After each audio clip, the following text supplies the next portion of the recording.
যে তেওঁলোকক ধন্যবাদ ব্যক্তিগত হৈ গৈছে। ৰাইজ আজি হিলদোল ভাঙি ওলাই আহিছে। বিজেপি 15 বছৰৰ শাসন অতিষ্ঠ হৈ আজি সমাজৰ উন্নতি, সমাজৰ প্ৰগতিৰ কাৰণে সকলো হিন্দু মুছলিম সকলো বিভাগত এৰি পেলাই আজি একেলগ হৈ কংগ্ৰেছৰ হাতত হাত ধৰি ওলাই আহিছে আমাৰ হিমাক্ষী ৰাজা বাইদেউৰ কাৰণে, যাতে আমি সকলোৱে হিমাক্ষী ৰাজা বাইদেউক যাতে বহু ভোটত জয়যুক্ত কৰি যাতে আমি জিলা পৰিষদৰ পৰা কেন্দ্ৰিত কৰি পঠাব পাৰোঁ আৰু আমাৰ সমাজৰ উন্নতি, সমাজৰ প্ৰগতি যাতে আমি কৰিব পাৰোঁ। যিটো আমি সুস্থকাৰী যিটো ৰাজনীতি চলি আছে আজি 15 বছৰ ধৰি, আজি চকীটোপৰ কোনো ৰাস্তা ঘাট, পঞ্চায়তৰ কোনো ৰাস্তা ঘাট ঠিক নাই। আপোনালোকে নিশ্চয় দেখিছে যে চকীটোপৰ এটা গলি যদি আপোনালোকে বিচাৰি পায় যে ভাল ৰাস্তা আছে বুলি, তেতিয়ালৈকে আপোনালোকে নিজে গম পাব। কাৰণ একমাত্ৰ নিজৰ পকেট ভৰোৱা ৰাজনীতি আৰম্ভ কৰিছে তেওঁলোকৰ নিজৰ পকেট কেনেকৈ ভৰ্তি হয়, কেনেকৈ ৰাইজৰ অনুদানখিনি নিজৰ পকেটলৈ যায়, সেইটোৱে তেওঁলোকৰ চিন্তাধাৰাকৈ চলিছে।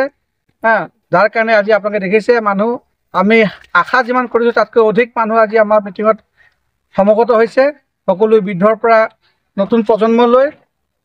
আৰু বিশেষকৈ আমাৰ আজি পদুত্ৰ ছাৰ আহিছে, আহি আমাৰ সকলোকে আশা দিছে যে আমাৰ যিটো কলংপাৰ মাথৰি যিটো ৰাস্তা আছে সেইটো অতি সোনকালে এনেকৈ আঁচনিত আমাৰ কাম কৰি দিব।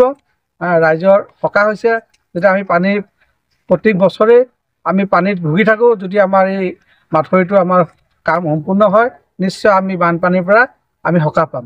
ধন্যবাদ।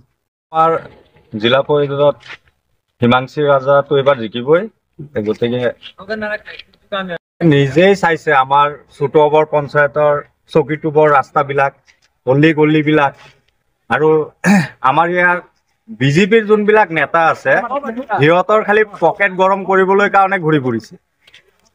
মই আৰু এইবাৰ ৰাইজক এটা কথাই কওঁ, এইবাৰ চোৰ দালালক আপোনালোকে গম পায় আমাৰ ইয়াৰ চোৰ দালাল কোন কোন আছে। মানুহৰ জোতা বাচন লোৱা টকা লোকে খায় সিহঁতে, আৰু সিহঁতে কৈ আছে এইবাৰ পঞ্চায়তটোতো চাগে সিহঁতে লৈ লৈছে বুলি কৈছে সিহঁতে, কিন্তু এইটো পঞ্চায়তটো বোলে সিহঁতে নাৰাখে, বোলে যিমান পাব তাকে বোলে খাই দিব। গতিকে তেনেকুৱা আমি বিচাৰা নাই। আমাৰ কথা হ'ল কি হিমাক্ষী ৰাজাক আমি জিকাই উলিয়াই আনিব লাগে আমাৰ জিলা পৰিষদত, তেতিয়াহে আমাৰ এই ৰাস্তাবিলাকৰ উন্নয়ন হ'ব, চকীটোবৰ ৰাস্তাবিলাকৰ কাম কাজ আৰম্ভ হ'ব। মোৰ আৰু বাকী